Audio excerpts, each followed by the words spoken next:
অমৃতা তার শ্বশুরবাড়িতে প্রথম রাতে ঘুমাতে গেল। ঘরটি বড়, পুরনো কাঠের ফার্নিচার আর ঝুলন্ত বাতি। চারপাশ নিস্তব্ধ, শুধুই বাতাসের হালকা ফিসফিস শব্দ। ঘুমাতে যাওয়ার সময় সে দেখল আয়নার মধ্যে নিজের প্রতিবিম্ব অদ্ভুতভাবে নড়ছে, কিন্তু নিজে সে নড়ছে না। চোখে অদ্ভুত নরম আলো আর ঠোঁট ফিসফিস করছে, এখনই সব ঠিক হবে না। অমৃতা ভয়ে কান বন্ধ করল।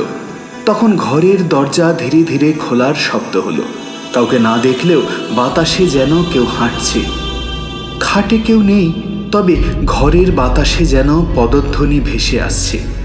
ঘরের কোণে রাখা ফুলের গ্লাসটি হঠাৎ দুলতে শুরু করলো, আর আয়নায় প্রতিবিম্ব যেন কৌতূহল নিয়ে তাকাচ্ছে। অমৃতা অদ্ভুতভাবে অনুভব করল রাতটা সহজে কাটবে না। ভোরে পরিবারের সবাই ঘরে ঢুকলো। কোনো কিছু অদ্ভুত মনে হলো না।